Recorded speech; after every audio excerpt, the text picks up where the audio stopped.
ನಾನು ರೆಡಿ ಇದ್ದೀನಿ ಸರ್, ನಾನು ರೆಡಿ ಇದ್ದೀನಿ. ನನ್ನ ಸಮಸ್ಯೆ ಅಲ್ಲವೇ ಅಲ್ಲ. ನಾನು ಈಗ ಬೇಕಾದರೆ ತಪ್ಪಾಗಿದ್ದರೆ ಕಾಲಿಗೆ ಬಿದ್ದುಬೇಡ ಅಷ್ಟೇ. ಹೋದಾಗ ನಾವು ಬರಲ್ಲ ನೀವು ಮಾಡಿ ಅಂತ ಹೇಳಿದ್ದು ನಿಜ, ನಿಮ್ಮ ಹತ್ರ ಮುಚ್ಚಿಡುವಂಥದ್ದು ಏನಿಲ್ಲ. ನಾವು ಬರಲ್ಲ ನೀವು ಮಾಡಿ ಅಂತ ಅವ್ರು ಹೇಳಿದರು.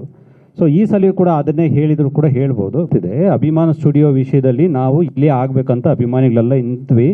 ಅವರು ಮೈಸೂರಿಗೆ ಬನ್ನಿ, ಯಾರು ಮೈಸೂರಿಗೆ ಬರಲ್ಲ ಅವ್ರು ನೀವು ಅಭಿಮಾನಿಗಳಲ್ಲ ಅಂತ ಹೇಳಿದರು. ಬಟ್ ನಮಗೆ ಭಾವನಾತ್ಮಕವಾಗಿ ಇಲ್ಲಿ ಸಂಬಂಧ ಇತ್ತು, ಅದರಿಂದ ಅಲ್ಲಿ ಇದ್ವಿ. ಫ್ಯಾನ್ಸೇ ಕರ್ಕೊಂಬಂದಿದ್ದು ಇವತ್ತು ಚೀಫ್ ಮಿನಿಸ್ಟ್ರಿ. ಅಂದರೆ 5 ವರ್ಷದಿಂದ 9,000 ಫ್ಯಾನ್ಸ್ ಅಸೋಸಿಯೇಷನ್ ಮಾಡಿಕೊಂಡು ನಮ್ಮ ವಿಷ್ಣುವರ್ಧನ್ ಅಂಬರೀಷ್ಗೂ ಆ ಒಂದು ಇದಿತ್ತು. ಅಂಬರೀಷಿಗೆ ಏನು ಇಷ್ಟ ಇರಲಿಲ್ಲ, ಬೇಡ ಬಿಡು ಅಂತ ಅವನು ಕೇರೆ ಮಾಡಲಿಲ್ಲ. 1,000 ರೂಪಾಯಿ ಬಾಂಡಲ್ಲಿ ಬರ್ಕೊಟ್ಬಿಡ್ತೀವಿ ನಿಮ್ಮ ಜೊತೆಯಲ್ಲಿ ನಾವು ಯಾವಾಗಲೂ ಇದ್ದು 27ನೇ ತಾರೀಕುವರೆಗೂ. ಸರ್ ನಾನು ಕಲಾವಿದರಿಗೂ ಅದನ್ನೇ ಹೇಳಿದೆ, ಎಲ್ಲರೂ ಮನೆಗೆ ಹೋಗ್ತೀನಿ, ಅವ್ರು ಬರದೇ ಇದ್ದರೆ ಹೇಗೆ ಕರಿಬೋದು, ಹೇಗೆ ಬೇಕಾದರೂ ಕರಿಬೋದು, ಕಾಲಿಗೆ ಬಿದ್ದಾದರೂ ಕರಿಬೋದು, ಅದನ್ನು ನಾನು ಮಾಡ್ಬೋದು. ಬರದೇ ಇದ್ದರೆ ಏನು ಮಾಡ್ಬೋದು ಅದನ್ನು ಕೇಳ್ತಾ ಇದ್ದೀನಿ ಅಷ್ಟೇ. ಅಭಿಮಾನ ಕ್ಷೇತ್ರ ಭಾಳ ಅಭಿಮಾನದಿಂದ ನಡೀತಾ ಇರುವಂಥ ಕೆಲಸ. ಅದರ budget not less than 30 crores sir. So ಅದರಿಂದ ಅದು ಕೆಲಸ ಆಗ್ತಿದೆ. ಜಮೀನ್ದು ಸಿದ್ಧತೆಗಳಲ್ಲಿ ರಿಜಿಸ್ಟ್ರೇಷನ್ ಹಂತದಲ್ಲಿದ್ದಾವೆ. ಕ್ಲಿಯರ್ ಟೈಟಲ್ಸ್ ಜೊತೆಗೆ ಹೋಗಬೇಕು ರಿಜಿಸ್ಟ್ರೇಷನ್ನು. ನಿಮಗೆಲ್ಲ ನೆನಪಿರ್ಬೋದು, ಕಳೆದ ವರ್ಷ ಇದೇ ಸಮಯಕ್ಕೆ ಕರೆಕ್ಟಾಗಿ ಇದನ್ನು ಅನೌನ್ಸ್ ಮಾಡಿದ್ವಿ. ಡಾಕ್ಟರ್ ವಿಷ್ಣುವರ್ಧನ ಅಮೃತ ಮಹೋತ್ಸವ ಅಂತ ಭಾಳ ದೊಡ್ಡ ಮಟ್ಟದಲ್ಲಿ ನೀವೆಲ್ಲ ಪ್ರಚಾರ ಕೂಡ ಕೊಟ್ಟಿದ್ರಿ. ಏನಕ್ಕೆ ಈ ಅಮೃತ ಮಹೋತ್ಸವ ಅಂತ ಅಂದರೆ, ಡಾಕ್ಟರ್ ವಿಷ್ಣುವರ್ಧನ್ ಅವರ ಹೆಸರಲ್ಲಿ ಇಡೀ ಚಿತ್ರರಂಗ ಕೂಡಿ ಸಂಭ್ರಮಿಸಿದ್ದೇ ಇಲ್ಲ. ಅದು ಹಿರಿಯ ಪತ್ರಕರ್ತರು ತುಂಬ ಜನ ಇಲ್ಲಿದ್ದಾರೆ, ಅಭಿಮಾನಿಗಳು ಮಂಡ್ಯದಲ್ಲಿ ಸಂಭ್ರಮಿಸಿದ್ದಾರೆ, ಚಿತ್ರದುರ್ಗದಲ್ಲಿ ಸಂಭ್ರಮಿಸಿದ್ದಾರೆ. ಸಿನಿಮಾ ಈವೆಂಟ್ಸ್ ಆಗಿದೆ ಅವರ ಪ್ರೊಡ್ಯೂಸರ್ ಕಡೆಯಿಂದ ಬಿಟ್ಟರೆ, ಅವರ 200 ಸಿನಿಮಾಗಳು, ಅವರ ಪರಭಾಷೆಯ 30ಕ್ಕೂ ಹೆಚ್ಚು ಚಿತ್ರಗಳು ಮತ್ತು 40 ವರ್ಷಗಳ ಸುದೀರ್ಘ ಪಯಣ, ಈ ಯಾವುದನ್ನು ಕೂಡ ಕನ್ನಡ ಚಿತ್ರರಂಗ ಸಂಭ್ರಮಿಸಲೇ ಇಲ್ಲ, ಗೌರವಿಸಲೇ ಇಲ್ಲ, ಒಗ್ಗೂಡಬೇಕು ಅವರ ಹೆಸರಲ್ಲಿ ಅಂತ ಅನ್ನಿಸ್ಲೇ ಇಲ್ಲ ಅವರಿಗೆ. ಆ ಕಾರಣಕ್ಕೋಸ್ಕರ ನಾವು ಅಂದ್ಕೊಂಡ್ವಿ ಅವರ ಹೆಸರಲ್ಲಿ ಒಂದು 75ನೇ ವರ್ಷ ಮತ್ತೆ ಬರಲ್ಲ, ಅವರ ಈ ಸಂದರ್ಭವನ್ನು, ಈ ವರ್ಷವನ್ನು ಒಂದು ತುಂಬ ದಿವಸ ಉಳಿಯುವಂತಹ ನೆನಪಾಗಿಸಬೇಕು ಅಂತ ಹೇಳಿ ಅಂದ್ಕೊಂಡ್ವಿ. ಸೊ ಈ ಕಾರಣಕ್ಕೆ ನಾವು ಅಮೃತ ಮಹೋತ್ಸವ ಅಂತ ಹೇಳಿ ಕಳೆದ ವರ್ಷ ರಾಜೇಂದ್ರ ಸಿಂಗ್ ಬಾಬು ಸರ್ ಮತ್ತು ಎಸ್ ನಾರಾಯಣ್ ಅವರ ಸಮಕ್ಷಮದಲ್ಲಿ ಅದನ್ನು ಅನೌನ್ಸ್ ಮಾಡಿದ್ದೀವಿ ಕೂಡ. ಆದರೆ ಅದಾದಮೇಲೆ ನನಗೆ ಅದರ ವ್ಯಾಪ್ತಿ ಅರ್ಥವಾಗಲಿಲ್ಲ. ಸುಮಾರು ಅದರ ಬಡ್ಜೆಟು ಹೋಗ್ತಾ ಹೇಗಾಯಿತು ಅಂತಂದರೆ, ಸುಮಾರು 3.5 ರಿಂದ 4 ಕೋಟಿ ಅಷ್ಟಾಯಿತು. ಪ್ಯಾಲೇಸ್ ಗ್ರೌಂಡಲ್ಲಿ ಮಾಡ್ತೀವಿ ಅಂತ ಅಂದ್ಕೊಂಡಿದ್ವಿ. ಆಮೇಲೆ ಟೈಮ್ ತುಂಬ ಕಡಿಮೆ ಇತ್ತು. ಸೊ ನಾವು ಅಂದ್ಕೊಂಡ್ವಿ, ಇದು ಅವರ ಹೆಸರಲ್ಲಿ ಇಷ್ಟೊಂದು 3 ಕೋಟಿ 4 ಕೋಟಿ ಈವೆಂಟ್ ಮಾಡುವಷ್ಟು ಶಕ್ತಿ ಒಂದು ನನಗಿರಲಿಲ್ಲ. ಎರಡನೇದು, ಅಷ್ಟು ದುಡ್ಡು ಒಂದು ಕಾರ್ಯಕ್ರಮಕ್ಕೆ ಖರ್ಚು ಮಾಡೋದಕ್ಕಿಂತ, ರಾಜೇಂದ್ರ ಸಿಂಗ್ ಸರ್ ನನಗೆ ಯಾವಾಗ ಹೇಳ್ತಿರ್ತಾರೆ, ವಿದ್ಯಾರ್ಥಿಗಳಿಗೆ ಏನಾದರೂ ಸ್ಕಾಲರ್ಶಿಪ್ ಮಾಡಿ, ಯಾರನ್ನ ಓದಿಸಿ ಸಂಭ್ರಮಿಸಿ, ಬಟ್ ಅದನ್ನು ಕಡಿಮೆ ಮಾಡಿಕೊಂಡು ಬೇರೆ ಕೆಲಸಗಳಿಗೆ ಬಳಸಿ ಅನ್ನೋಂಥ ಮಾತನ್ನು ಹೇಳ್ತಿರ್ತಾರೆ. ನನಗದು ಸರಿ ಅನ್ನಿಸ್ತು ಕೂಡ. ಆ ಕಾರಣಕ್ಕೆ ಸ್ವಲ್ಪ ಸುಧಾರಿಸ್ಕೊಂಡು ಬೇರೆ ರೀತಿಯಲ್ಲಿ ಪ್ಲ್ಯಾನ್ ಮಾಡ ಅಂತ ಹೇಳಿ ಇಷ್ಟು ದಿವಸ ಕಾದ್ವಿ. 75 ವರ್ಷ ಹೆಂಗೋ 1 ವರ್ಷ ಇರುತ್ತೆ, ಅದರಿಂದ ಮಾಡಿಬಿಡೋಣ ಅಂತ ಹೇಳಿ ಪ್ಲ್ಯಾನ್ ಮಾಡ್ಕೊಂಡ್ವಿ. ಸೊ ಈಗ ಸಂದರ್ಭ ಬಂದಿದೆ. ಸೆಪ್ಟೆಂಬರ್, ಇವತ್ತು ಅದೇ ಡೇಟ್ ಅನೌನ್ಸ್ ಮಾಡಲಿಕ್ಕೆ ಅಂತಲೇ ನಾವು ಇಲ್ಲಿ ಸೇರಿದ್ದೀವಿ. ಸೆಪ್ಟೆಂಬರ್ 27ಕ್ಕೆ ಡಾಕ್ಟರ್ ವಿಷ್ಣುವರ್ಧನ ಅಮೃತ ಮಹೋತ್ಸವ ಆಯೋಜಿಸಿದ್ದೇವೆ. ಕಳೆದ ಬಾರಿ ನಾವು ಏನನ್ನೆಲ್ಲ ಪ್ಲ್ಯಾನ್ ಮಾಡಿದ್ವು ಅದೆಲ್ಲವೂ ಕೂಡ ಈ ಸಲ ಕೂಡ ಇರುತ್ತೆ. 1 ದಿವಸದ ಉತ್ಸವ, ಬೆಳಗ್ಗೆ 6ರಿಂದ ರಾತ್ರಿ 12 ಗಂಟೆ ತನಕ ಅಂತ ಪ್ಲ್ಯಾನ್ ಮಾಡಿದ್ವಿ. ಬೆಳಿಗ್ಗೆ 6ಕ್ಕೆ ಹೇಗೆ ಶುರುವಾಗುತ್ತೆ, 12ಕ್ಕೆ ಹೇಗೆ ಮುಗಿಯುತ್ತೆ ಅನ್ನೋದಕ್ಕೆ ಒಂದು ಅದ್ಭುತವಾದಂತಹ ಒಂದು ಯೋಜನೆಯನ್ನು ಸಿದ್ಧಪಡಿಸಿದ್ದೀವಿ. ಆ ಎಲ್ಲವೂ ಕೂಡ ಸೆಪ್ಟೆಂಬರ್ 6ಕ್ಕೆ ಮತ್ತೊಂದು ಪತ್ರಿಕಾಗೋಷ್ಠಿಯಲ್ಲಿ ಹಂಚ್ಕೋತೀವಿ. ಇವತ್ತು ನಿಮ್ಮ ಜೊತೆಗೆ ಡೇಟ್ ಅನೌನ್ಸ್ ಮಾಡೋದಿತ್ತು, ಅದನ್ನು ಹೇಳಬೇಕಾಗಿದೆ. ಮತ್ತು ನಮ್ಮ ಜೊತೆಯಲ್ಲಿ ಈಗಲೂ ಕೂಡ ಹತ್ರ ಕೋಟಿ ರೂಪಾಯಿ ಅಷ್ಟು ಖರ್ಚು ಆಗ್ತಿದೆ. ಬಟ್ ಅಷ್ಟು ಮಾತ್ರ ಭಗವಂತ ನನಗೆ ಶಕ್ತಿ ಕೊಟ್ಟಿರೋದ್ರಿಂದ, ಮತ್ತು ಕೆಲವು ಗೆಳೆಯರನ್ನು ಕೊಟ್ಟಿದ್ದಾರೆ. ನನ್ನ ಭಾಗದಲ್ಲಿ ಸಿದ್ದರಾಜು ಅಂತ ಇರ್ತಾರೆ, ನಿಮಗೆ ತುಂಬ ಜನ ಗೊತ್ತಿರಬೇಕು. ಅವರದ್ದೇ ಆದಂತಹ ಸ್ವಂತ LED ಮತ್ತು ಸೌಂಡ್ ಸಿಸ್ಟಮ್ ಇರುವಂತಹ ರಾಜ್ ಇವೆಂಟ್ಸ್ ಅಂತ ಅವರು ಜೊತೆಯಾಗಿದ್ದಾರೆ. ಜೊತೆಗೆ ಮೋನಿಕಾ ಅಂತ ಹೇಳಿಬಿಟ್ಟು ಅವರು ನಮ್ಮ ಜೊತೆಯಾಗಿದ್ದಾರೆ. ಮತ್ತು ಇವರಿಬ್ಬರು ಇದ್ದಾರೆ. ಇನ್ನೂ ಸೇರಿಕೊಳ್ಳುವಂತಹ ಬಳಗ ದೊಡ್ಡದಿದೆ. ಅನಿವಾರ್ಯ ಕಾರಣಗಳಿಂದ ಇನ್ನೊಂದಷ್ಟು ಜನ ಬರಬೇಕಿತ್ತು, ಬರಲಿಲ್ಲ. ಬಟ್ ಮುಂದಿನ ಸೆಪ್ಟೆಂಬರ್ 6ರ ಪತ್ರಿಕಾಗೋಷ್ಠಿಗೆ ನೀವು ಭಾಳ ದೊಡ್ಡ ಜನ ಇಲ್ಲಿ ನೋಡ್ತೀರಿ. ಯಾಕೆಂದರೆ ಅವರೆಲ್ಲರೂ ಅವರ ಒಡನಾಡಿಗಳು. ಇಡೀ ಚಿತ್ರರಂಗವನ್ನು ಇವರಷ್ಟೇ ಒಗ್ಗೂಡಿಸಬಲ್ಲರು.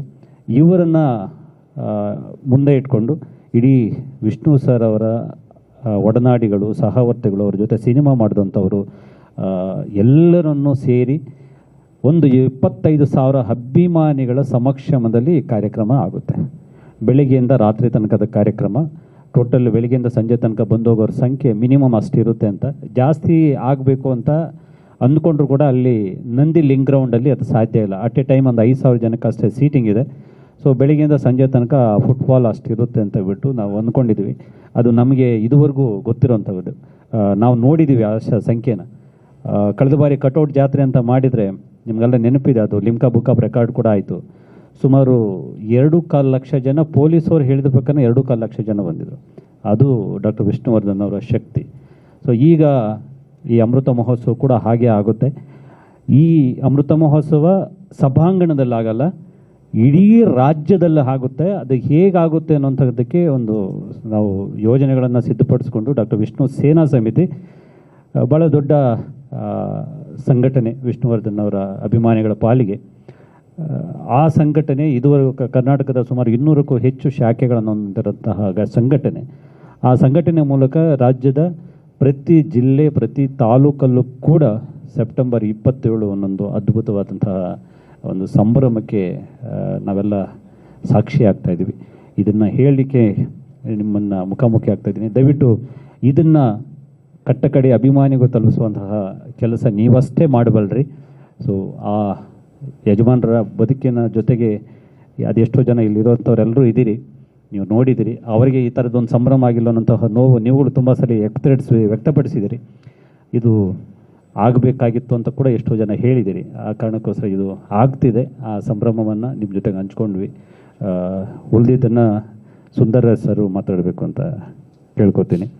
ಇದೇನು ನಮ್ಮ ಡಾಕ್ಟರ್ ವಿಷ್ಣುವರ್ಧನ್ ಅವರ ಹೆಸರಿನಲ್ಲಿ ಅಮೃತ ಮಹೋತ್ಸವವನ್ನು ಒಂದು ಆಯೋಜಿಸಲಾಗಿದೆ.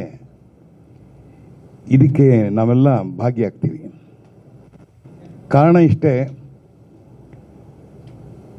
ವಿಷ್ಣುವರ್ಧನ್ ಅವರ ಕೊಡುಗೆ ಕೇವಲ ಸಾಂಸ್ಕೃತಿಕ ಲೋಕಕ್ಕೆ ಮಾತ್ರ ಆಗಿರಲಿಲ್ಲ, ಅದು ಇಡೀ ಒಂದು ಹೆಣ್ಣು ಜನಾಂಗಕ್ಕೆ, ಅಂದರೆ ಅವರಿಗೆ ಒಂದು ಹೆಣ್ಣು ಮಕ್ಕಳ ಬಗ್ಗೆ ಯಾವ ರೀತಿ ಒಂದು ಗೌರವ ಇತ್ತು ಅದನ್ನು ಅವರ ಶ್ರೀಮತಿಯವ್ರನ್ನೇ ಅವರು ತಾಯಿ ಅಂತ ಕರಿತಾಯಿದ್ರು, ಮಾಯಿ ಅಂತ ಕರಿತಾಯಿದ್ರು. ಬಹುಶಃ ನಾವು ಇವತ್ತು ಆ ಒಂದು ಮಾತಿಗೆ, ಅಂದರೆ ಆ ಮಾತೃ ಭಕ್ತಿಯಿಂದ ಅವರು ಕೆಲಸ ಮಾಡಿದ ಈ ಚಿತ್ರರಂಗಕ್ಕೆ ಕೊಟ್ಟ ಕೊಡುಗೆ ಅಪಾರವಾದದ್ದು. ಅದಕ್ಕೆ ಅವರು ಯಾವತ್ತೂ ಶಾಶ್ವತವಾದ ಕನ್ನಡ ಚಿತ್ರರಂಗಕ್ಕೆ ಅವರು ಯಜಮಾನ ಅಂತಲೇ ಕರೆಯೋಕ್ಕಾಗತ್ತೆ. ಯಾಕೆಂದರೆ ಡಾಕ್ಟರ್ ರಾಜ್ಕುಮಾರ್ ಕೂಡ ಆ ಯಜಮಾನ ಚಿತ್ರವನ್ನು ನೋಡಿದ ನಂತರ ಅವರು ಭಾವುಕರಾಗಿ ಹೇಳಿದ ಒಂದು ಮಾತು, ನಾನು ನಿಮ್ಮನ್ನು ನೋಡಬೇಕು, ನಾನು ನಿಮ್ಮನ್ನು ನೋಡಬೇಕು ಅಂತ ಕೇಳಿದಾಗ, ಇಲ್ಲ ನೀವು ಇರೋ ಜಾಗಕ್ಕೆ ನಾನೇ ಬರ್ತೀನಿ ಅಂತ ಹೇಳಿ ಈ ಯಜಮಾನ ಆ ಯಜಮಾನನ ನೋಡೋಕ್ಕೆ ಹೋಗ್ತಾರೆ. ಇದು ನಮ್ಮ ಬಾಂಧವ್ಯ, ಕನ್ನಡ ಚಿತ್ರರಂಗದ ಒಂದು ಗಟ್ಟಿತನ ಅಂತ ಹೇಳಕ್ಕೆ ನಾನು ಇಷ್ಟಪಡ್ತೀನಿ. ಇವತ್ತು ನನಗೆ ಈ ಒಂದು ಅಮೃತ ಮಹೋತ್ಸವ ಯಾಕೆ ಬೇಕು ಅಂತ ಕೇಳಿದಾಗ ನನಗೊಂದು ನೆನಪಾಯಿತು. ಅದು ಕೇವಲ ಅಮೃತ ಮಹೋತ್ಸವ ಒಂದು ಆಚರಿಸಿ ಅಲ್ಲಿಗೆ ಬಿಟ್ಟುಬಿಟ್ರೆ ಅದು ಆಗೋದಿಲ್ಲ. ಆ ಒಂದು ಹೆಸರಿನಲ್ಲಿ ಅಮೃತ ಉತ್ಸವದ ಒಂದು ಭವನ ಆಗಬೇಕು, ಅದು ವಿಷ್ಣುವರ್ಧನ್ ಹೆಸರಲ್ಲಿ ಆಗಬೇಕು ಅನ್ನೋದು ನನ್ನ ಇಚ್ಛೆ. ಇದು ಕೆಲವೇ ದಿನ ಇದ್ದರೂ ಕೂಡ 10-12 ವರ್ಷದಲ್ಲಿ ಕೆಲಸ ಮಾಡಿದಂಥ ಕನ್ನಡ ಚಿತ್ರರಂಗಕ್ಕೆ ಒಂದು ಹೊಸ ಸ್ವರೂಪವನ್ನೇ ಕೊಟ್ಟಂಥ ಶಂಕರ್ನಾಗ್ ಹೆಸರಿನಲ್ಲಿ ಅವರು ಶ್ರೀಮತಿ ಅರುಂಧತಿ ನಾಗ್ ಅವರು ಒಂದು ರಂಗಶಂಕರ ಅಂತ ಒಂದು ಮಾಡಿ ಇವತ್ತಲ್ಲಿ ಪ್ರತಿದಿನ ನಾಟಕದ ಒಂದು ಕೆಲಸ ನಡೀತಾ ಇರುತ್ತೆ. ಬಹುಶಃ ನನಗೆ ಮೊನ್ನೆ ಕೂಡ ಹೇಳ್ತಾ ಇದ್ದೆ, ಇವತ್ತಿಗೂ ಅಲ್ಲಿ ಟಿಕೆಟ್ ಸಿಗೋದಿಲ್ಲ, ಹೌಸ್ಫುಲ್ ಆಗಿಬಿಡುತ್ತೆ. ಸರಿ, ಸುಮಾರು 300 ಸೀಟ್ ಇದೆ. ಆ 300 ಸೀಟು ಬಾಬು ಸರ್, ಪ್ರತಿನಿತ್ಯ ಪ್ರತಿ ನಾಟಕಕ್ಕೂ ಜನ ಬರ್ತಾ ಇದ್ದಾರೆ, ನೋಡ್ತಾ ಇದ್ದಾರೆ. ಅದೊಂದು ಶಾಶ್ವತವಾಗಿ ರಂಗಶಂಕರ ಅಂತ ಶಂಕರ್ನಾಗ್ ಹೆಸರಲ್ಲಿ ಶಾಶ್ವತವಾಗಿ ಉಳ್ಕೊಂಡ್ಬಿಡ್ತು. ಯಾಕೆಂದರೆ ಶಂಕರ್ನಾಗಿಗೆ ಇದ್ದಂಥ ಆ ರಂಗಭೂಮಿ ಬಗ್ಗೆ ಇದ್ದಂಥ ಅತ್ಯಂತ ಆಸಕ್ತಿ ಅದೇ ರೀತಿ ಸಿನಿಮಾ ಬಗ್ಗೆನೂ ಇತ್ತು. ಆದರೆ ಅದಕ್ಕೂ ಮೀರಿದ್ದು ವಿಷ್ಣುವರ್ಧನ್. ಯಾವ ವಿಚಾರದಲ್ಲಿ ಅಂದರೆ, ಯಾವುದೇ ಕಲಾವಿದ, ಯಾವುದೇ ನಿರ್ದೇಶಕ, ಯಾವುದೇ ನಿರ್ಮಾಪಕ ಏನೇ ಕನ್ನಡಕ್ಕೆ ಒಂದು ಕೊಡುಗೆ ಕೊಟ್ಟ ತಕ್ಷಣ ಅವ್ರನ್ನ ಮನೆಗೆ ಕರೆಸಿ ಅವ್ರಿಗೆ ಒಂದು ಅಭಿನಂದನೆ ಸಲ್ಲಿಸೋದು ಅದು ವಿಷ್ಣುವರ್ಧನ್ ಅವರ ವಾಡಿಕೆ ಆಗಿತ್ತು. ಬಹುಶಃ ನನಗೆ TN ಸೀತಾರಾಮ್ ಅವರ ಒಂದು ಸೀರಿಯಲ್ ನೋಡಿಬಿಟ್ಟು ಅವ್ರನ್ನೆಲ್ಲ ಕರೆಸಿ ಮನೆಗೆ ಆ ಕಲಾವಿದರನ್ನೆಲ್ಲ ಬೆನ್ನು ತಟ್ಟಿದ ಮಹಾನ್ ಕಲಾವಿದ ಡಾಕ್ಟರ್ ವಿಷ್ಣುವರ್ಧನ್. ಸೊ ಹೀಗಾಗಿ ವಿಷ್ಣುವರ್ಧನ್ ಅನೇಕ ಕೆಲಸಗಳನ್ನ ನಾವು ಸ್ಮರಿಸ್ತೀವಿ, ಇವತ್ತು ಅದನ್ನು ಉಸಿರಾಡ್ತೀವಿ. ನನಗೆ ಒಂದು ಹೆಜ್ಜೆ ಜಾಸ್ತಿ ಅಭಿಮಾನ, ಯಾಕೆಂದರೆ ನನ್ನ ಸಹಪಾಠಿ, ನ್ಯಾಷನಲ್ ಕಾಲೇಜಿನ ವಿದ್ಯಾರ್ಥಿ, ಅದಕ್ಕೂ ಮುಂಚೆ ನ್ಯಾಷನಲ್ ಹೈಸ್ಕೂಲ್ನ ಗೆಳೆಯ ನನಗೆ. ಅವರು ಮಾಡಲ್ ಹೈಸ್ಕೂಲಲ್ಲಿ ಓದ್ತಾಯಿದ್ರು, ನಾನು ನ್ಯಾಷನಲ್ ಹೈಸ್ಕೂಲಲ್ಲಿ ಓದ್ತಾಯಿದ್ದೆ. ಬಹುಶಃ ಚಾಮರಾಜಪೇಟೆಗೂ ಗಾಂಧಿ ಬಜಾರ್ಗೂ ಅಂತರ ಕೇವಲ 1 ಕಿಲೋಮೀಟ್ರ್ ಇತ್ತು ಅಷ್ಟೇ. ಬಟ್ ಏನಂದರೆ ನನಗೂ ಗೊತ್ತಿರಲಿಲ್ಲ, ನಾನು ಒಂದು ಕಾಲದಲ್ಲಿ ಅವ್ರ ಜೊತೆ ಅಭಿನಯಿಸ್ತೀನಿ, ಸಿನಿಮಾಗೆ ಬರ್ತೀನಿ ಅಂತ ನನಗೂ ಕನಸು ಮೆಣಸಲ್ಲಿ ಎಣಿಸಿರಲಿಲ್ಲ. ಅವರಂತೂ ಮುಂಚಿನಿಂದ ಸಿನಿಮಾ ಮಾಡಬೇಕು ಅನ್ನೋ ಒಂದು ಆಸೆ ಇತ್ತು, ಅದನ್ನು ಅವರು ಈಡೇರಿಸಿದ್ರು. ಬಹಳ ಎತ್ತರಕ್ಕೆ ಅವರು ಬೆಳೆದರು. ಕನ್ನಡ ಚಿತ್ರರಂಗ ಮರೆಯಲಾಗದಂಥ ಅನೇಕ ಚಿತ್ರಗಳನ್ನು ಕೊಟ್ಟರು. ಅದಕ್ಕೆ ಕೊಡೋದಕ್ಕೆ ಕಾರಣವಾಗಿರೋದು ಮಹಾನ್ ಪುರುಷ ರಾಜೇಂದ್ರ ಸಿಂಗ್ ಬಾಬು ಅವರು ಇಲ್ಲೇ ಕೂತಿದ್ದಾರೆ. ಅವರ ಮತ್ತು ವಿಷ್ಣುವರ್ಧನರ ಒಡಂಬಡಿಕೆ ಬಹಳ ಮೆಚ್ಚತಕ್ಕದ್ದು. ಹೀಗಾಗಿ ಅವರ ಹೆಸರಿನಲ್ಲಿ ಅಮೃತ ಮಹೋತ್ಸವವನ್ನು ಮಾಡ್ತಾ ಇರುವಾಗ ಎಲ್ಲವನ್ನು ಮರೆತು, ಇದಕ್ಕೆ ಯಾವುದೇ ಒಂದು ಗೆರೆ ಅಡ್ಡದಾರಿ ಏನಿಲ್ಲ ಸರ್, ನಾವೆಲ್ಲ ನಿಂತು ಮಾಡುವಂಥ ಕೆಲಸ ಇದು. ಅದಕ್ಕೆ ನಮ್ಮ ಮಾಧ್ಯಮ ಮಿತ್ರರು ಯಾವತ್ತೂ ನಮಗೆ ಸಹಕಾರಿಯಾಗಿರ್ತಾರೆ. ಯಾಕೆಂದರೆ ಯಾವಾಗಲೂ ನಾನು ಕಂಡಂತಹ ಈ ಏನು ಚಿತ್ರರಂಗದಲ್ಲಿ ಮಾಧ್ಯಮ ಇದೆ, ಅದು ಪ್ರತಿನಿತ್ಯ ಕನ್ನಡವನ್ನು ಬೆಳೆಸುವಂಥ ಕೆಲಸವನ್ನು ಎಲ್ಲರೂ ಮಾಡ್ತಾಯಿದ್ದಾರೆ. ಹಾಗಾಗಿ ನಿಮ್ಮಲ್ಲಿ ಕಳಕಳಿಯ ಮನವಿ. ವೈಯಕ್ತಿಕವಾಗಿ ನಾನು ಇಲ್ಲಿ ಬಂದಿದ್ದೀನಿ, ಆದರೆ ನನಗೆ ಇನ್ನೊಂದು ಇದಿದೆ. ಯಾಕೆಂದರೆ ನನಗೆ ಚೇಂಬರು ಇದೆ, ಫಿಲಿಮ್ ಚೇಂಬರ್ ಇದೆ. ನಾನು ಇಲ್ಲಿ ಇನ್ನೂ ಅಲ್ಲಿ ಮಾತಾಡಿಲ್ಲ ನಾನು. ಆದರೂ ಕೂಡ ಈಗಾಗಲೇ ಒಂದು ಪತ್ರ ನಮ್ಮ ಅಧ್ಯಕ್ಷರಿಗೆ ನಿನ್ನೆ ಬಂದಿದೆ. ಅದನ್ನು ವೀರಕಪುತ್ರ ಅವರು ಕಳಿಸಿದ್ದಾರೆ. ಅದನ್ನು ಅಲ್ಲಿ ನಾವು ಮಂಡಿಸಿ, ನಾವು ಇಡೀ ಚಿತ್ರರಂಗ, ಅಂದರೆ ಕೇವಲ ಅದು ವಾಣಿಜ್ಯ ಮಂಡಳಿ ಆಗಿರೋದಿಲ್ಲ, ಅದು ಕಲಾವಿದರ ಸಂಘ ಆಗಿರುತ್ತೆ, ನಿರ್ದೇಶಕರ ಸಂಘ ಆಗಿರುತ್ತೆ, ಒಟ್ಟಾರೆ ಕನ್ನಡ ಚಿತ್ರೋದ್ಯಮ ಜೊತೆಗೆ ನನ್ನ ಒಂದು ಆಶಯ ಏನಂದರೆ, ಅದು ಕೇವಲ ಕನ್ನಡದ ಉತ್ಸವ ಆಗಬಾರ್ದು, ಅದು ಭಾರತೀಯ ಉತ್ಸವ ಆಗಬೇಕು ಅವ್ರ ಹೆಸರಲ್ಲಿ. It should become A national event. ಒಂದು ರಾಷ್ಟ್ರ ಮಟ್ಟದ ಒಂದು ಕೆಲಸ ಆಗಬೇಕು. ಯಾಕೆಂದರೆ ಅವರು ಎಲ್ಲ ಭಾಷೆಯಲ್ಲೂ ಕೆಲಸ ಮಾಡಿದ್ದಾರೆ. ಬಹುಶಃ ಅವ್ರಿಗೆ ಇದ್ದಂಥ ಒಂದು ಅಪಾರವಾದಂಥ ಇದು ಅಂತಂದರೆ, ಈ ಚಿತ್ರರಂಗ, ಕನ್ನಡ ಚಿತ್ರರಂಗ ಬೆಳಿಬೇಕು, ಜೊತೆಗೆ ಬೇರೆ ಚಿತ್ರರಂಗದವರು ಕನ್ನಡವನ್ನು ನೋಡ್ತಾ ಇಲ್ಲ ಬೆಳಿಬೇಕು ಅನ್ನೋದು ಭಾಳ ದೊಡ್ಡ ಮನಸ್ಸಿತ್ತು ಅವರಿಗೆ. ಹಾಗಾಗಿ ಅವ್ರ ಜೊತೆ ನಾನು ಕೆಲಸ ಮಾಡುವಾಗ ತುಂಬ ಕಲಿತೆ. ಇವತ್ತು ಅವರ ಅಭಿಮಾನಿ ಸಂಘದ ಅಧ್ಯಕ್ಷರಾಗಿ ನನ್ನ ಮಿತ್ರ, ಲೇಖಕ ವೀರಕಪುತ್ರ ಶ್ರೀನಿವಾಸ್ ಅವರು ಒಂದು ದೊಡ್ಡ ಸಾಹಸಕ್ಕೆ ಕೈ ಹಾಕಿದ್ದಾರೆ. ಬಹುಶಃ ಇದು ಆರ್ಥಿಕವಾಗಿ ನೀವು ಇಷ್ಟಾಗತ್ತೆ ಅಷ್ಟಾಗತ್ತೆ ಈಗಲೇ ತೀರ್ಮಾನ ಮಾಡ್ಕೊಂಡು ಮಾಡೋಕ್ಕಾಗಲ್ಲ. ಅದಕ್ಕೆ ಎಲ್ಲ ಕಡೆಯಿಂದ ಸಹಕಾರ ಬೇಕೇ ಬೇಕಾಗತ್ತೆ. ಆ ಸಹಕಾರ ಕೊಡುವಲ್ಲಿ ನಾವು ಕೂಡ ಶ್ರಮ ವಹಿಸ್ತೀವಿ ಅನ್ನೋದನ್ನು ಇಲ್ಲಿ ಮನಸ್ಸು ಬಿಚ್ಚಿ ಮಾತಾಡೋಕ್ಕೆ ನಾನು ಇಷ್ಟಪಡ್ತೀನಿ. ಯಾಕೆಂದರೆ ನಾವು ಬರೋವಾಗಲೂ ಬರಿಗೈಯಲ್ಲೇ ಬಂದಿದ್ದು, ಹೋಗೋವಾಗಲೇ ಬರಿಗೈಯಲ್ಲೇ ಹೋಗೋದು. ಆದರೆ ನಾವು ಏನಾದರೂ ಒಂದು ಕೆಲಸವನ್ನು ಶಾಶ್ವತವಾಗಿ ಚಿತ್ರರಂಗ ನೋಡಿ ಅದಕ್ಕೆ ಅಪ್ಪ ಈ ಥರ ಇದ್ದರೆ ಇಂಥವ್ರು ಇದ್ದರು ಅಂತ ಹೇಳೋ ಕೆಲಸವನ್ನು ಮಾಡೋದ್ರಲ್ಲಿ ನಾನಿದ್ದೀನಿ ನಿಮ್ಮ ಜೊತೆಗೆ. ಹಾಗೆ ಬಾಬು ಸಾರು ಇದ್ದಾರೆ. ಯಾಕೆಂದರೆ ಈಗಷ್ಟೇ ಮಾತಾಡ್ತಾಯಿದ್ವಿ, ಬಾಬು ಸಾರು ನಾನು ಮಾತಾಡ್ತಾಯಿದ್ವಿ. ಅವರ ಇನ್ನೂ ಸ್ವಲ್ಪ ದಿವಸಕ್ಕೆ ಇನ್ನೊಂದು 100 ವರ್ಷ ಆಗುತ್ತೆ ಅಂತ ಕಾಣುತ್ತೆ ಮಹಾತ್ಮ ಪಿಕ್ಚರ್ಸ್ಗೆ.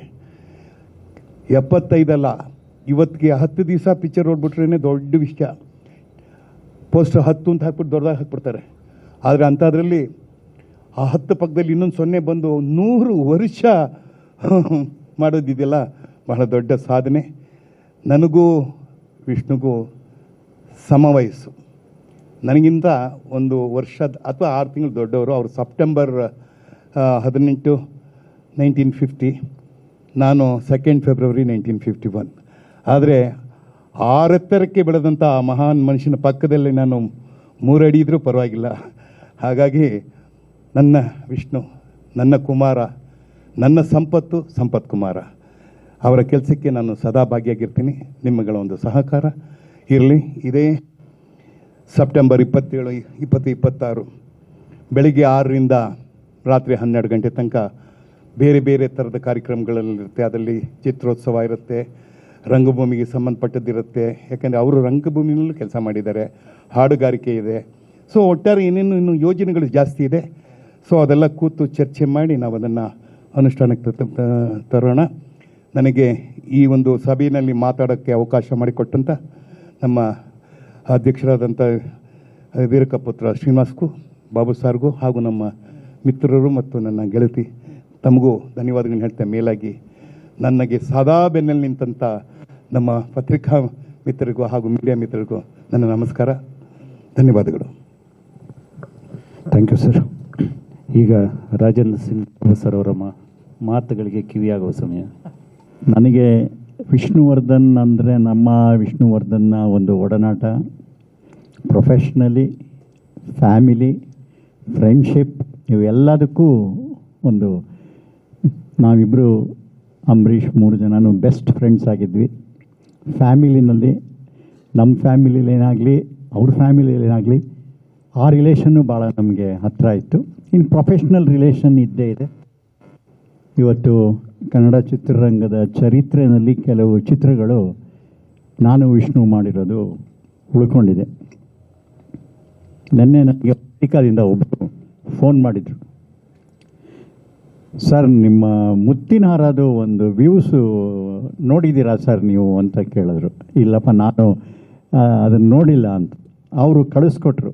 14 ಕೋಟಿ ಜನ ಆಲ್ ಓವರ್ ವರ್ಲ್ಡ್ ದೇವರು ಹಾಡು ನೋಡಿದ್ದಾರೆ. 14 crores. ನಾನಂದೆ ₹1 ಕೊಟ್ಟಿದ್ರೆ ನನಗೆ 14 ಕೋಟಿ ಯಾರು ಬಂದಿತ್ತಲ್ಲ, ಇದು ಎಲ್ಲ ಹೋಗ್ತಿದೆಯೋ ಗೊತ್ತಿಲ್ಲ. ಆಗಲಿ ಬಿಡು, 14 ಕೋಟಿ ನೋಡಿದಾರಲ್ಲ, ಸಂತೋಷ. ಅಂದರೆ ಏನು ಅಂದರೆ ಒಂದೊಂದು ಸಿನಿಮಾ ಒಂದೊಂದು ಯುಗಾನೇ ಅದು ಅದನ್ನು ತೆಗಿಯೋಕ್ಕಾಗೋದಿಲ್ಲ. ಆ ಥರ ಹಲವಾರು ಚಿತ್ರಗಳಿದೆ ಚಿತ್ರರಂಗದಲ್ಲಿ. ಅದರಲ್ಲೂ ವಿಷ್ಣುವರ್ಧನ್ ಇವತ್ತು ನಿಜವಾಗ್ಲೂ ವೀರಕಪುತ್ರ ಶ್ರೀನಿವಾಸ್ ಅವರು ನನಗೆ ಈಗ ಇಲ್ಲಿಗೆ ಬಂದ ತಕ್ಷಣ ಈಗ ಹಳೆಯದೆಲ್ಲ ಜ್ಞಾಪಕ ಬರುತ್ತೆ. ಇನ್ನು 2 ದಿವಸ 3 ದಿವಸ ಬೇಕು ನನಗೆ ಮತ್ತೆ ನಾರ್ಮಲಿಗೆ ಬರೋಕ್ಕೆ. ಯಾಕೆಂದರೆ ಅಷ್ಟೇ ಎಮೋಷ್ನಲಿ ಕಷ್ಟ ಆಗಿಬಿಡುತ್ತೆ. ಯಾಕೆಂದರೆ ಎಲ್ಲ ಒಂಥರ ನಮ್ಮ ಸಿನಿಮಾದಲ್ಲಿ ಫ್ಲ್ಯಾಶ್ ಬ್ಯಾಕ್ ಹೇಳ್ತೀವಲ್ಲ, ಹಾಗೆ ನಾವು ಚಿಕ್ಕಂದಿನಿಂದ ಹೇಗಿದ್ವಿ, ಏನು ಸ್ವಿಚ್ಗಳು ಹೇಗೆ ಮಾಡಿದ್ವಿ, ಎಂತೆಂಥ ಸಮಯಗಳನ್ನ ನಾನು ವಿಷ್ಣು ಅಂಬರೀಷ್ ಕಳೆದಿದ್ದೀವಿ ಎಲ್ಲ. ಅದರಿಂದ ನಮ್ಮ ವೀರಕಪುತ್ರ ಅವರು ಡೆಲ್ಲಿಗೆಲ್ಲ ಕರ್ಕೊಂಡೋಗಿ ನಮ್ಮನ್ನು ಒಂದು ವಿಷ್ಣುವರ್ಧನ್ ಫಂಕ್ಷನ್ ಭಾಳ ಅದ್ಭುತವಾಗಿ ಮಾಡಿದರು. ಈಗಲೂ ಅವರು ಲಾಸ್ಟ್ ಇಯರೇ ಇದು ಆಗಬೇಕಾಗಿತ್ತು. ಲಾಸ್ಟ್ ಇಯರು ಟೈಮ್ ಭಾಳ ಕಮ್ಮಿ ಇತ್ತು. ಆಮೇಲೆ ಸ್ವಲ್ಪ ಚೆನ್ನಾಗಿ ಮಾಡಬೇಕು, ಪ್ಲ್ಯಾನ್ ಮಾಡೋಣ ಅಂಥೇಳಿ ಕೆಲವು ಪ್ರಯತ್ನ ಎಲ್ಲ ಮಾಡಿದ್ವಿ. ಆಮೇಲೆ ಹೆಂಗೋ 75ನೇ ವರ್ಷ ಬರ್ತಾ ಇದೆಯಲ್ಲ, ಒಂದೇ ಸರಿ ಮಾಡಬೇಡ ಅಂಥೇಳಿ ಮುಂದಕ್ಕೆ ಹಾಕ್ಕೊಂಡ್ವಿ. ಇವಾಗ ಹಲವಾರು ಯೋಜನೆಗಳು ಮಾಡಿದ್ದಾರೆ. ಇದು ಬಹಳ ಬಹಳ ಮುಖ್ಯ ಆಗುತ್ತೆ. ಯಾಕೆಂದರೆ ಒಂದು ನಟನಿಗೆ ಸಾವೇ ಇರಲ್ಲ.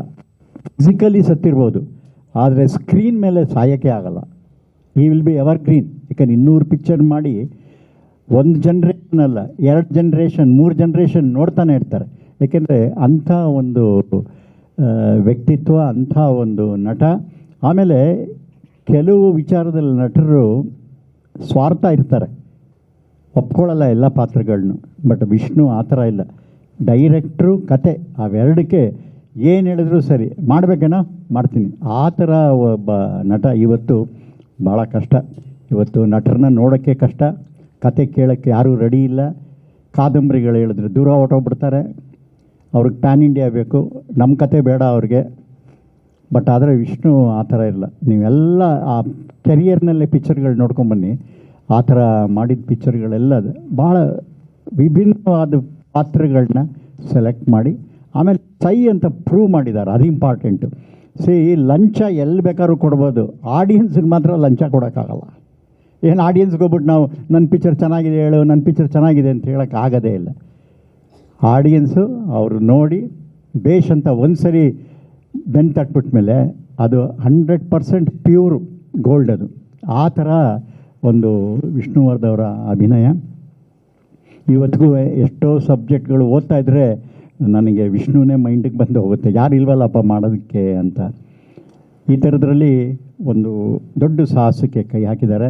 ನಾನು ಅವ್ರಿಗೆ ಏನು ಹೇಳಿದೆ ಅಂದರೆ, ನೋಡಿ, ಸ್ವಲ್ಪ ದುಡ್ಡು ಖರ್ಚು ಕಮ್ಮಿ ಮಾಡಿ ಉಳಿದಿರೋ ಖರ್ಚಲ್ಲಿ ಯಾರಿಗಾರು ಓದಿಸೋದಕ್ಕಾಗಲಿ ಇಲ್ಲ ಒಂದಿಷ್ಟು ಮೆಡಿಕಲ್ ಫೆಸಿಲಿಟೀಸ್ ಆಗಲಿ ಅದನ್ನು ಕೊಡೋದಕ್ಕೆ ಪ್ಲ್ಯಾನ್ ಮಾಡಿ. ಇದು ಇದ್ದೇ ಇದೆ, ಬರ್ತೀವಿ, ಊಟ ಮಾಡ್ತೀವಿ, ಹೊರಟೋಗ್ಬಿಡ್ತೀವಿ. ಬಟ್ ಆದರೆ ಒಂದು ಸ್ಕಾಲರ್ಶಿಪ್ ವಿಷ್ಣು ಹೆಸರಲ್ಲಿ ಒಂದು 10 ಜನ ಹುಡುಗರಿಗೆ SLC ಇದೋ PUC ಇದೋ ಒಂದು 50 ಜನಕ್ಕೆ ಹಾರ್ಟ್ ಆಪ್ರೇಷನ್ನು ಆ ಥರದಾದ್ರೆ ಮಾಡಿದ್ರೆ ವಿಷ್ಣುಗೆ ಅದು ಭಾಳ ಇಷ್ಟ ಆಯಿತು. ಆ ಥರದ್ದು ಭಾಳ ಇಷ್ಟ ಆಯಿತು. ಆಮೇಲೆ ನನ್ನ ಇನ್ನೂ ಒಂದು ಸಜೆಷನ್ ಏನು ಅಂದರೆ, ವಿಷ್ಣುವರ್ಧನ್ ಮಾಡಿರೋ ಪಾತ್ರಗಳ ಬಗ್ಗೆ ಒಂದು 2 ಪುಸ್ತಕ, ಯಾಕೆಂದರೆ ನೀವು ಪುಸ್ತಕದಲ್ಲಿ ಭಾಳ, ಯಾಕೆಂದರೆ ನೀವು ಮಾಡೋ ಥರ ಪುಸ್ತಕದ ಹಬ್ಬ ಎಲ್ಲ ಯಾರೂ ಮಾಡೋಕ್ಕಾಗೋದಿಲ್ಲ. ಒಂದು ಆ ಪುಸ್ತಕಕ್ಕೇ ಆ ಬಿಸ್ನೆಸ್ಗೆ ಒಂದು ಹೊಸ ರೂಪ ತಂದು ಕೊಟ್ರಿ ನೀವು. ಆದ್ದರಿಂದ ಆ ಒಂದು ಪಿಕ್ಚರ್ಸ್ನ ಹಾಕಿ ಬೇಕಾದ್ರೆ ಒಂದು ನ್ಯಾಷನಲ್ ಕ್ರಿಟಿಕ್ಸ್ನ ಕರೆಸಿ ಅವ್ರ ಕೈಲಿ ಅದನ್ನು ವ್ಯಾಲ್ಯೂ ಮಾಡಿಸಿ ಆ ಪುಸ್ತಕಗಳು ಬರೆದ್ರೆ ಮುಂದೆ ಬರೋವಂಥ ಆ್ಯಕ್ಟ್ರಿಗೆ ಮತ್ತೆ ಇವತ್ತು ಇಷ್ಟರಲ್ಲೇ ವಿಶ್ವವಿದ್ಯಾನಿಲಯಗಳಲ್ಲೆಲ್ಲ ಶುರು ಮಾಡ್ತಾ ಇದ್ದಾರೆ ಕೋರ್ಸು. ಯಾಕೆಂದರೆ ನನಗೂ ಮೈಸೂರು ವಿಶ್ವವಿದ್ಯಾನಿಲಯದಲ್ಲಿ ಏನೋ ಒಂದು ಅಸೈನ್ಮೆಂಟ್ ಹೇಳ್ತಾ ಇದ್ದಾರೆ. ಅದಕ್ಕೆಲ್ಲ ಮೆಟೀರಿಯಲ್ ಬೇಕಾಗುತ್ತೆ. ಆದ್ದರಿಂದ ಈ ಥರದ ಪುಸ್ತಕಗಳು ಭಾಳ ಮುಖ್ಯ ಆಗುತ್ತೆ. ಅದನ್ನು ಮಾಡಿದ್ರೆ ತುಂಬ ಒಳ್ಳೆಯದು. ಖರ್ಚಿದೆ, ಖರ್ಚು ಎಷ್ಟು ಬೇಕು ಅಷ್ಟು ಮಾಡಿ, ಎಷ್ಟು ಉಳಿಸ್ಬಿಟ್ಟು ಆ ಕೆಲಸಗಳಿಗೆ ಯಾವ ಥರ ಒಂದು ಸ್ಕಾಲರ್ಶಿಪ್ಪು, ಆಮೇಲಿಂದ ಒಂದು ಹಾರ್ಟ್ ಆಪ್ರೇಷನ್ನು ಇಲ್ಲ ಟ್ರಾನ್ಸ್ಪ್ಲಾಂಟೇಷನ್ ಆಫ್ ದಿ ಕಿಡ್ನಿನೋ ಯಾವುದಕ್ಕಾದ್ರೂ ಒಂದು ಚೂರು ಕೊಟ್ಟರೆ ವಿಷ್ಣು ಹೆಸರು ಯಾವಾಗಲೂ ಅದು ಅವ್ರ ಮನಸ್ಸಿನಲ್ಲೂ ಆ ಫ್ಯಾನ್ಸು ಅಲ್ಲಿ ಇದ್ದೇ ಇರ್ತಾರೆ. ನೋಡಿ, ಫ್ಯಾನ್ಸ್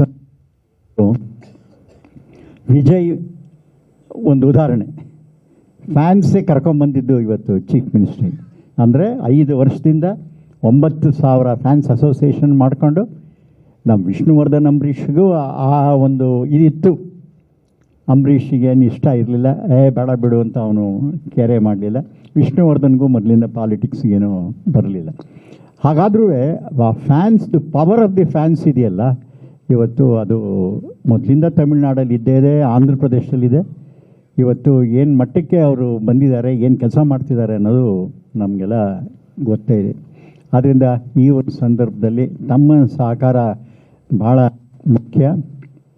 ಆಮೇಲೆ ಇದು ನಮ್ಮ ಕರ್ತವ್ಯ. ಏಕೆಂದರೆ ನಮ್ಮನ್ನು ಬಿಟ್ಟು ಒಬ್ಬ ಸ್ನೇಹಿತನ ಮತ್ತೆ ನಾವು ಅವನು ಎಲ್ಲೋ ಇದ್ದಾನೆ, ಎಲ್ಲೋ ಬದುಕಿದ್ದಾನೆ, ಅವನ ಆತ್ಮ ಎಲ್ಲೋ ಇದೆ, ಅವನ ಆತ್ಮಕ್ಕೆ ಒಂದು ಸಂತೋಷ ಸಿಗಬೇಕು ಅನ್ನೋದು ನಮ್ಮದೆಲ್ಲ ಒಂದು ಕರ್ತವ್ಯ. ಮತ್ತು ಅದಕ್ಕೆ ನಾವು ರಾತ್ರಿ ಹಗಲು ಒಂದು ಕನ್ನಡದಲ್ಲಿ ಈ ಥರ ಮಾಡಿದ್ದಾರೆ ಅಂಥೇಳಿ ಬೇರೆ ದೇಶದ ಎಲ್ಲ ಕಡೆಗಳಲ್ಲೂ ಬೇರೆ ಇಂಡಸ್ಟ್ರಿನಲ್ಲಿ ಅವ್ರಿಗೆ ಒಂದು ಜ್ಞಾನೋದಯ ಆಗಬೇಕೆ. ಅವರೇ ಒಬ್ಬ ಆರ್ಟಿಸ್ಟ್ ಆದರೂ ಅವರು ಆಮೇಲಿಂದ ಅವನ್ನ ತಗೊಂಬಂದು ಮತ್ತೆ ಬದುಕಿಸಿ ತೋರಿಸಿದ್ದಾರೆ ಅನ್ನೋ ಒಂದು ಪ್ರೋಗ್ರಾಮ್ ಆಗಬೇಕಿದು. ಖಂಡಿತ ನಾವೆಲ್ಲ ಸೇರಿ ನಿಮ್ಮ ಕೋಆಪ್ರೇಷನ್ ನೀವು ಕೊಡ್ತೀರ, ಅದರಲ್ಲಿ ಎರಡನೇ ಮಾತೇ ಇಲ್ಲ. ಬಟ್ ಆದರೂ ಈ ಒಂದು ಅದ್ಭುತವಾದ ಸಮಾರಂಭನ ಸೆಪ್ಟೆಂಬರ್ 27ನೇ ತಾರೀಕು ಮಾಡೋಣ. ನಮ್ಮ ಕೈಲಿ ಎಷ್ಟು ಮಾಡೋಕ್ಕೆ ಸಾಧ್ಯ ಅದೋ ಅದಕ್ಕೆ ಮೀರಿ ನಾವು ಮಾಡಿ ಶ್ರೀನಿವಾಸ್ ಅವ್ರ ಜೊತೆ ನಿಂತುಕೊಂಡು ಇದೊಂದು ಫಂಕ್ಷನ್ನ ವಿಷ್ಣುವರ್ಧನ್ನ ಮತ್ತೆ ಲೈವ್ ತರೋಣ ಅನ್ನೋ ಒಂದು ಆಸೆ ಎಲ್ಲರಿಗೂ.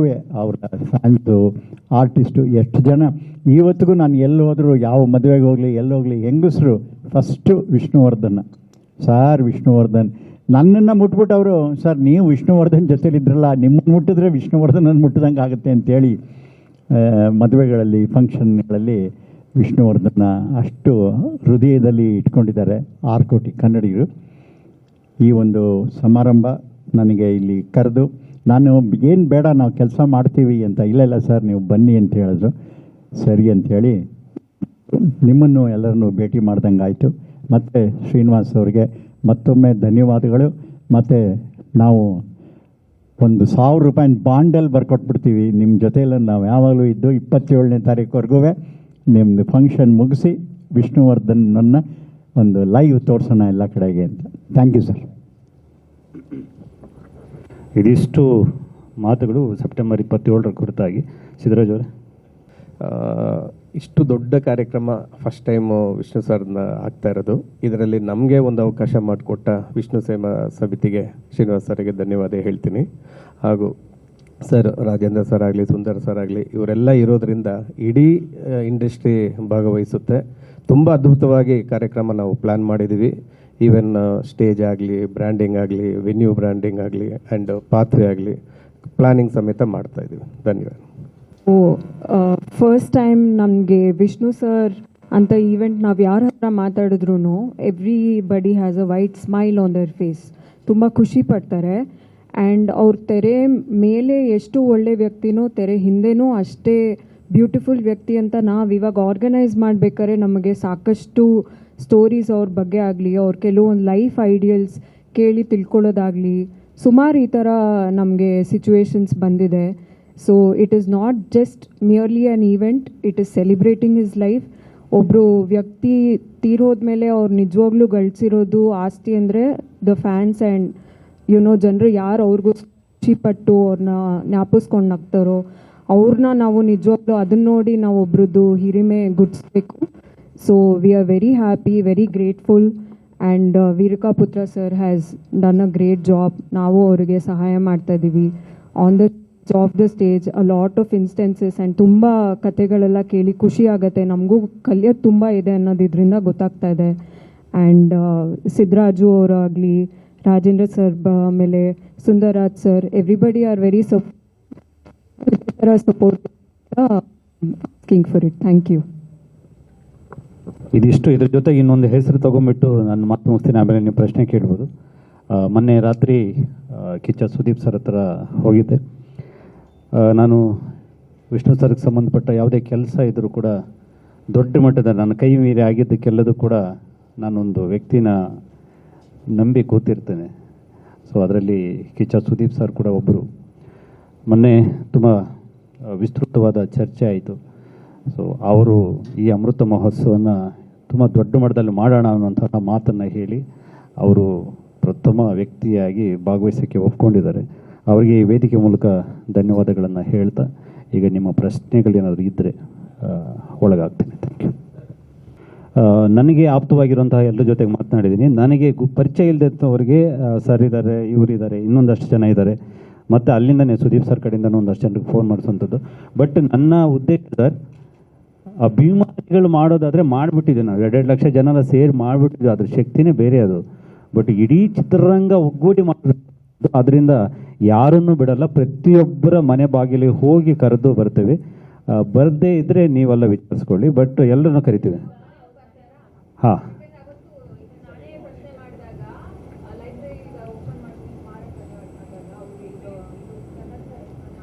ಹೌದು ಹೌದು.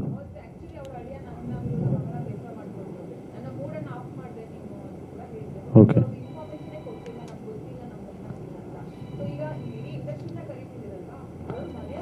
ಅವ್ರ ಮನೆಯವರನ್ನು ಕರಿತೀವಿ. ಅವ್ರ ಮನೆಯವರಲ್ಲ, ನಮ್ಮ ಮನೆಯವರು, ಅವರನ್ನು ಕರಿತೀವಿ. ನಮ್ಮ ಮನೆಯವರವರು ಕರಿತೀವಿ. ಬರೋರು ಎಲ್ಲರೂ ಕೂಡ ನಮ್ಮವರು, ಬರದೇ ಇರೋರು ಇಡೀ ಚಿತ್ರರಂಗ ಸೇರಿ ಸಂಭ್ರಮಿಸ್ತಾ ಇರೋದ್ರಿಂದ. ಮತ್ತು ನಾನು ಈಗ ಮಾಡ್ತಿರುವಂಥದ್ದಲ್ಲ, ಇದು ಡಾಕ್ಟರ್ ವಿಷ್ಣುವರ್ಧನ ರಾಷ್ಟ್ರೀಯ ಉತ್ಸವ ಅಂತ ಅಲ್ಲಿ ಡೆಲ್ಲಿಯಲ್ಲಿ 2017ರಲ್ಲಿ ಇಲ್ಲಿ ಮದುವೆಗಳಿಗೆ ಬಸ್ ಬುಕ್ ಮಾಡ್ಕೊಂಡೋಗಿ ಫ್ಲೈಟ್ ಬುಕ್ ಮಾಡ್ಕೊಂಡು ಹೋಗಿ ಮಾಡಿ ಬಂದಿರುವಂಥ ಇತಿಹಾಸ ಇದೆ. ಅವತ್ತು ಅವ್ರು ಬಂದಿರಲಿಲ್ಲ. ಆದರೆ ಅವ್ರದ್ದೊಂದು ಮಾತು ಎಲ್ಲರ ಜೊತೆಗೂ ಮಾತನಾಡ್ತಾರೆ, ನೀವು ಬೇಕಾದ್ರೆ ಕೇಳಿ. ಅಭಿಮಾನಿಗಳು ಏನು ಮಾಡಿದ್ರು ಕೂಡ ನಮ್ಮ ಸಪೋರ್ಟ್ ಇದೆ, ನಾವು ಬರೋಕ್ಕಾಗದೆ ಹೋಗ್ಬೋದು ಅನ್ನೋಂಥ ಮಾತನ್ನು ಹೇಳಿದ್ದಾರೆ ಹೊರತು ಮಾಡಬೇಡಿ ಅಂತ ಯಾರಿಗೂ ಹೇಳಿಲ್ಲ ಇದುವರೆಗೂ. ಕರೆಕ್ಟ್ ಅಲ್ವಾ? ಎಸ್, ತಂದೆ ಆಗಿದೆ ಆಲ್ರೆಡಿ.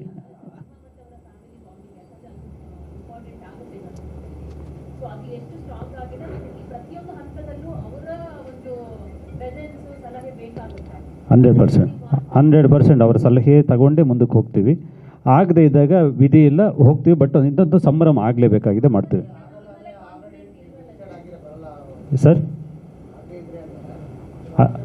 ಸರ್ ನಾನು ಕಲಾವಿದರಿಗೂ ಅದನ್ನೇ ಹೇಳಿದೆ. ಎಲ್ಲರೂ ಮನೆಗೆ ಹೋಗ್ತೀನಿ, ಅವ್ರು ಬರದೇ ಇದ್ದರೆ ಎಲ್ಲ ಕುಟುಂಬ ಅಲ್ವಾ, ಇಡೀ ಕುಟುಂಬ, ಎಲ್ಲರೂ ಒಂದು ಕುಟುಂಬ ಅಂತ ನಾನು ಕನ್ಸಿಡರ್ ಮಾಡಿದ್ದೇನೆ. ಪ್ರತಿಯೊಬ್ಬರೂ ಹೋಗಿ ಕರೆದು ಬರ್ತೀನಿ ಸರ್, ಪ್ರತಿಯೊಬ್ಬರು ಕರೆದು ಬರ್ತೀವಿ. ಇದು ಅಭಿಮಾನಿಗಳು ಮಾಡ್ತಾರಂಥದ್ದು. ಚಿತ್ರರಂಗ ಭಾಗವಹಿಸಲಿ ಅಂತ ಆಶಿಸ್ತಾ ಇದ್ದೀವಿ. ಇದರಲ್ಲಿ ಅನ್ಯ ಉದ್ದೇಶ ಇಲ್ಲ.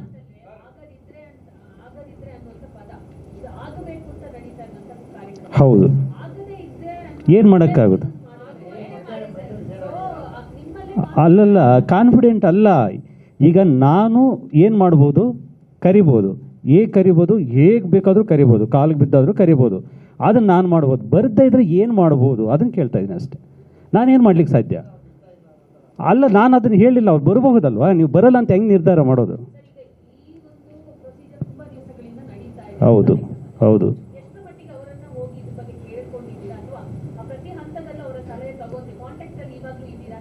ಇಲ್ಲ, ನಮಗೆ ಅವ್ರ ಕಾಂಟ್ಯಾಕ್ಟ್ ಇಲ್ಲ, ಅದು ನಿಮಗೂ ಎಲ್ರಿಗೂ ಗೊತ್ತಿದೆ. ಅಭಿಮಾನ ಸ್ಟುಡಿಯೋ ವಿಷಯದಲ್ಲಿ ನಾವು ಇಲ್ಲೇ ಆಗಬೇಕಂತ ಅಭಿಮಾನಿಗಳೆಲ್ಲ ನಿಂತ್ವಿ. ಅವರು ಮೈಸೂರಿಗೆ ಬನ್ನಿ, ಯಾರು ಮೈಸೂರಿಗೆ ಬರಲ್ಲೋ ಅವ್ರು ನೀವು ಅಭಿಮಾನಿಗಳಲ್ಲ ಅಂತ ಹೇಳಿದರು. ಬಟ್ ನಮಗೆ ಭಾವನಾತ್ಮಕವಾಗಿ ಇಲ್ಲಿ ಸಂಬಂಧ ಇತ್ತು, ಅದರಿಂದ ಅಲ್ಲಿ ಇದ್ವಿ. ಅದು ಬಿಟ್ಟರೆ ನಮಗೆ ಅವರಿಗೆ ಏನು ಬೇಸರ ಇಲ್ಲ, ಮನಸ್ತಾಪ ಇಲ್ಲ. ಅವರನ್ನು ನಮಗಿಂತ ಜಾಸ್ತಿ ಗೌರವಿಸೋರು ಇನ್ಯಾರೂ ಇಲ್ಲ ಚಿತ್ರರಂಗದಲ್ಲಿ. ಕುಟುಂಬವನ್ನು ಇವತ್ತಿಗೂ ಕೂಡ ನಮ್ಮ ಕಂಡ್ರಪ್ಪೆ ಥರನೇ ನಾವು ಕಾಪಾಡ್ಕೋತಾ ಇದ್ದೀವಿ. ಅವ್ರ ಬಗ್ಗೆ ಯಾರೇ ಮಾತಾಡಿದ್ರು ಕೂಡ ನಾವು ಎಲ್ಲರೂ ಒಂದೇ. ಸೊ ಹಾಗೇನಿಲ್ಲ, ನಮ್ಮ ಬಗ್ಗೆ ಅದೊಂದು ವಿಷಯಕ್ಕೆ ಅಷ್ಟೇ ಬೇಜಾರಾಗಿದೆ. ಬಿಟ್ಟರೆ ಈಗ ವಿಷಯದಲ್ಲೂ ಕೂಡ ಅಮೃತ ಮಹೋತ್ಸವ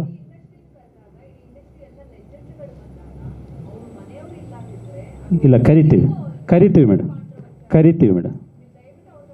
ಇಲ್ಲ ಕರಿತೀವಿ ಮೇಡಮ್, 100% ಹೋಗ್ತೀವಿ, ಕರಿತೀವಿ, ಒಪ್ಪಿಸ್ತೀವಿ, ಕರಿತೀವಿ.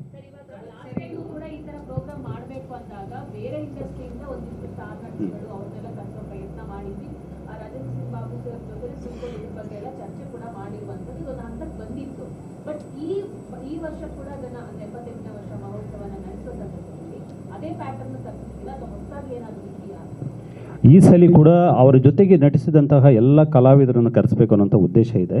ಆ ಪ್ರಯತ್ನದ ಭಾಗವಾಗಿ ಸರ್ ಜೊತೆಗೆ ಈಗ ತಾನೇ ಮಾತಾಡ್ತಾ ಇದ್ದೆ. ಅವರೊಂದಷ್ಟು ಹೆಸರುಗಳು ಹೇಳಿದ್ದಾರೆ, ಅಂಟಿಲ್ ಕನ್ಫರ್ಮ್ಡ್. ಸೊ ಅದನ್ನು ಡಿಸ್ಕ್ಲೋಸ್ ಮಾಡೋದು ಬೇಡ ಅಂತ, ಅದಕ್ಕೆ ಸೆಪ್ಟೆಂಬರ್ 6ಕ್ಕೆ ನಾವು ಅದನ್ನು ಇಟ್ಕೊಂಡಿದ್ದೇವೆ. ಸೊ ಸರ್ ಕೂಡ ಹೇಳ್ತಿದ್ರು, ಒಂದಷ್ಟು ಪಟ್ಟಿ ಅವರು ಕೂಡ ಮಾಡ್ತಾ ಇದ್ದಾರೆ. ಒಂದಷ್ಟು ಎಲ್ಲರೂ ಒಳಗೊಳ್ಬೇಕು ಅನ್ನೋಂಥದ್ದು ಉದ್ದೇಶ. ಬೆಳಿಗ್ಗೆ 6ರಿಂದ 12 ಗಂಟೆ ತನಕ ಹೇಗೆ ಎಂಗೇಜ್ ಮಾಡಬೇಕು ಅಂತಂದರೆ, ಅಷ್ಟು ಒಂದು 5-6 ವರ್ಷ ಆದರೂ ಅಭಿಮಾನಿಗಳ ರೋಮಾಂಚನದಲ್ಲಿ ಬದುಕಬೇಕು, ಅಷ್ಟು ಚಂದದ ಕಾರ್ಯಕ್ರಮದ ಸಿದ್ಧತೆಗಳಾಗ್ತಿದೆ. ಸೊ ಅದನ್ನು ಮಾಡ್ತೀವಿ. ಕಳೆದ ಬಾರಿ ಅದು ಮಾಡಿದ್ದು ದೊಡ್ಡ ಸ್ಕೇಲಲ್ಲಿ ಮಾಡಿದ್ವಿ, ಅದು ನಮ್ಮ ಮಿತಿ. ಅದು ಈ ಸಲ ಸ್ವಲ್ಪ ಮಿತಿಯಲ್ಲೇ ಮಾಡ್ತಾ ಇದ್ವಿ. ಯಾಕಂದರೆ ಇದು ನಿಮಗೆಲ್ಲ ಗೊತ್ತಿದೆ, ವಿಷ್ಣು ಸರ್ ಅವರ ಹೆಸರಲ್ಲಿ ಏನೆಲ್ಲ ವಿವಾದಗಳಾದರೂ ಕೂಡ ಅವ್ರು ಯಾರೋ ಅಭಿಮಾನಿಗಳು ಹಣ ಮಾಡಿದ್ರು ಅನ್ನೋಂಥದ್ದು ನೀವು ಕೇಳಲಿಕ್ಕೆ ಸಾಧ್ಯನೇ ಇರಲಿಲ್ಲ. ಯಾಕಂದರೆ ಎಲ್ಲ ನಮ್ಮ ಕೈಯಿಂದ ಹಾಕ್ಕೊಂಡು ಮಾಡ್ಕೊಂಡೇ ಬಂದಿದ್ವಿ. ಈಗಲೂ ಕೂಡ ಅದೇ ಮಾಡ್ತಾ ಇದ್ವಿ. ಬಟ್ ಯಾವುದೋ ವಸ್ತು ರೂಪದಲ್ಲಿ ಇವ್ರು ಯಾರು LEDs ಕೊಡ್ತಾರೆ, ಸೌಂಡ್ಸ್ ಮಾಡಿಕೊಡ್ತಾರೆ, ಇನ್ನೊಬ್ಬರು ಇನ್ನೇನೋ ಊಟದ ವ್ಯವಸ್ಥೆ ಮಾಡಿಕೊಡ್ತಾರೆ, ಆ ಥರದವ್ರು ಒಂದಷ್ಟು ಜನ ಜೊತೆ ಆಗ್ತಿದ್ದಾರೆ. ಅವ್ರನ್ನ ನಿಮ್ಮ ಎದುರುಗಡೆ ನೇರವಾಗಿ ಪರಿಚಯ ಮಾಡಿ ಒಂದು ಟ್ರಾನ್ಸ್ಪರೆನ್ಸಿ ಮೇಂಟೈನ್ ಮಾಡ್ತಾ ಇದ್ವಿ.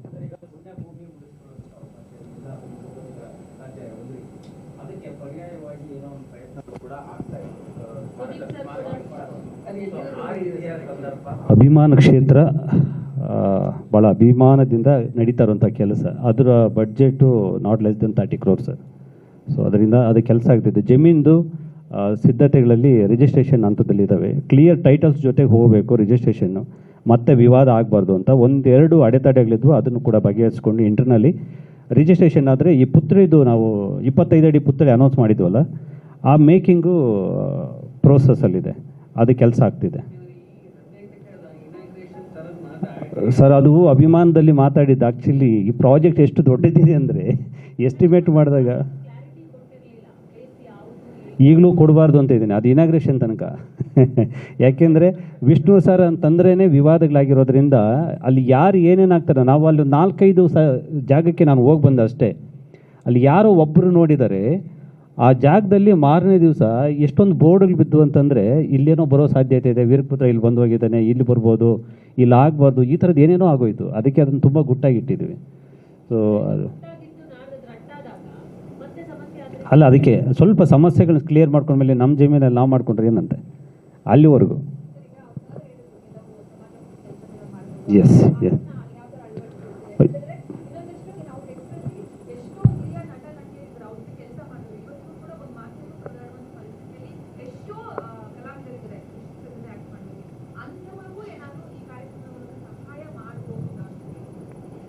ಆಗಲೇ ಸರ್ ಹತ್ರ ಮಾತಾಡ್ತಾ ಹೇಳ್ತಿದ್ದೆ ನಾನು.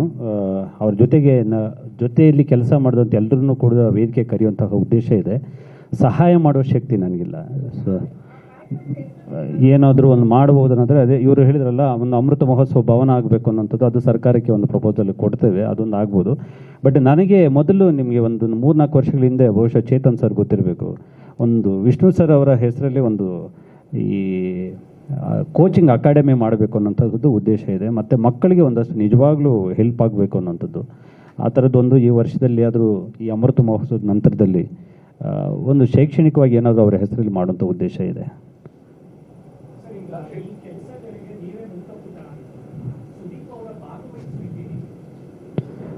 ಅವರ ಮುಖಪುಟದ ಹೆಡ್ಡಿಂಗ್ ಟೈಟ್ಲ್ ಅದೇ ಸರ್, ಅವರೇ ಮುಖಪುಟ ನಾನು ಸರ್ ಅಷ್ಟೇ, ಬಟ್ ಟೈಟ್ಲ್ ಒಂದಿರುತ್ತಲ್ಲ ಅವರು.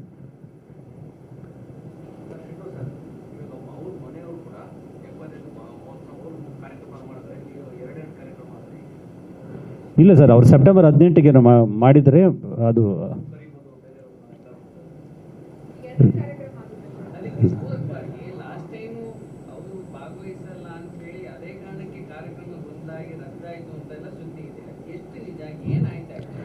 ಇಲ್ಲ ಸರ್, ಅದು ಬಡ್ಜೆಟ್ 6 ಕೋಟಿ ಆಗೋಗಿತ್ತು.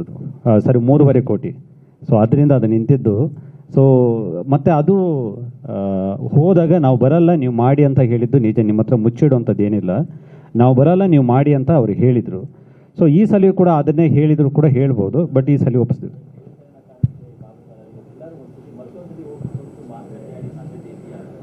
ಖಂಡಿತವಾಗ್ಲೂ ಮಾಡ್ತೀವಿ sir.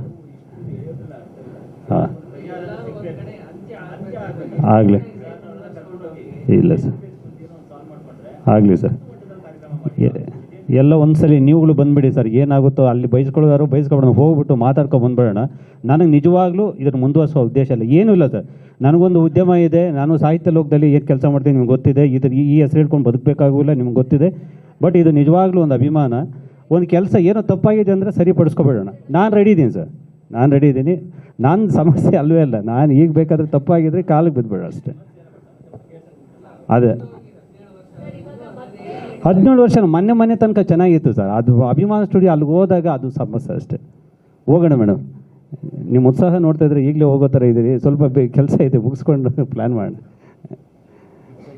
S yes, thank you.